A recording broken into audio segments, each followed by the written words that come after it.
ಬೆಟಗೇರಿಯಲ್ಲಿ RCB ವಿಜಯೋತ್ಸವ ವೇಳೆ ಗಲಾಟೆ ಪ್ರಕರಣ. ಗದಗದ ಬೆಟಗೇರಿ ಪೊಲೀಸ್ ಸ್ಟೇಷನ್ ಎದುರು ತಡರಾತ್ರಿ ಹೈ ಡ್ರಾಮಾ. ಒಂದೇ ಗುಂಪಿನ ಮೂವರನ್ನು ಅರೆಸ್ಟ್ ಮಾಡಿ ವಿಚಾರಣೆ. ಗಲಾಟೆಯಲ್ಲಿದ್ದ ಮತ್ತೊಂದು ಗುಂಪಿನ ಸದಸ್ಯರನ್ನು ಅರೆಸ್ಟ್ ಮಾಡುವಂತೆ ಆಗ್ರಹ. ಪೊಲೀಸ್ ಸ್ಟೇಷನ್ ಎದುರು ಧರಣಿ ಕೂತ ಮಹಿಳೆಯರು. ಬೆಟಗೇರಿಯ ಖಾಸಗಿ ಹೋಟೆಲ್ನಲ್ಲಿ ನಿನ್ನೆ ರಾತ್ರಿ ನಡೆದಿದ್ದ ಗಲಾಟೆ. ಕ್ರಿಕೆಟ್ ನೋಡುತ್ತಿದ್ದ ಶಿವಾನಂದ ಕರಿಗೌಡರ, ಶಿವರಾಜ್ ಪೂಜಾರ್, ಮಂಜು ಪೂಜಾರ್ ಸ್ನೇಹಿತರೊಂದಿಗೆ ವಿಜಯೋತ್ಸವ ಗುಂಗಿನಲ್ಲಿದ್ದ ಶಿವಾನಂದ ಆ್ಯಂಡ್ ಟೀಮ್. ಈ ವೇಳೆ ಹೋಟೆಲ್ ಮಾಲೀಕ, ಬಿಜೆಪಿ ನಾಯಕ ಶಿವಣ್ಣ ಮುಳಗುಂದ, ಮಂಜು ಮುಳಗುಂದ ಜೊತೆಗೆ ವಾಗ್ವಾದ, ಗಲಾಟೆ. ಘಟನೆಯಲ್ಲಿ ಎರಡು ಗುಂಪಿನ ಮಧ್ಯೆ ಗಲಾಟೆ. ಘಟನೆ ದೂರಿನ ಅನ್ವಯ ಶಿವಾನಂದ ಕರಿಗೌಡರ್, ಮಂಜು ಪೂಜಾರ್ ವಶಕ್ಕೆ ಪಡೆದು ವಿಚಾರಣೆ. ವಶಕ್ಕೆ ಪಡೆಯುವ ವೇಳೆ ಪೊಲೀಸರಿಂದ ದೌರ್ಜನ್ಯ ಆರೋಪ. ಕೌಂಟರ್ ಕೇಸ್ ಕೊಟ್ಟರೂ ಶಿವಣ್ಣ ಮುಳಗುಂದ, ಮಂಜು ಮುಳಗುಂದ ಅವರನ್ನ ವಶಕ್ಕೆ ಪಡೆದಿಲ್ಲ. ರಾಜಕೀಯ ಒತ್ತಡ, ಹಣಬಲದಿಂದಾಗಿ ವಶಕ್ಕೆ ಪಡೆದಿಲ್ಲ ಅಂತ ಆರೋಪ. ಶಿವರಾಜ್ ಕರಿಗೌಡರ್, ಮಂಜು ಪೂಜಾರ್ ಕುಟುಂಬದಿಂದ ಧರಣಿ.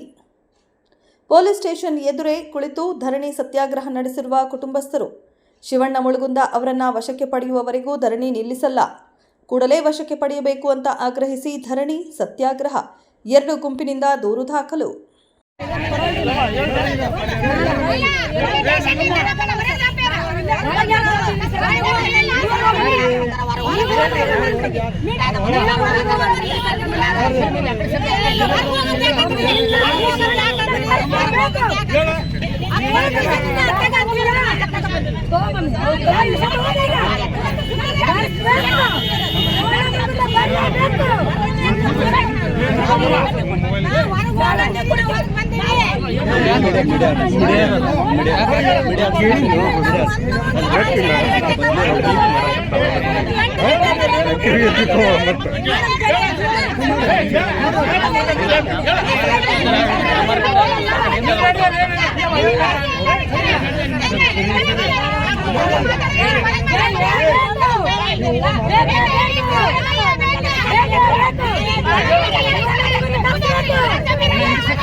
ಮರಾಠಿ ಕೊಳ್ಳಾಟ ಹೊರಗೋಗಿ ನಿಂತ ಮಾತಾಡೋದು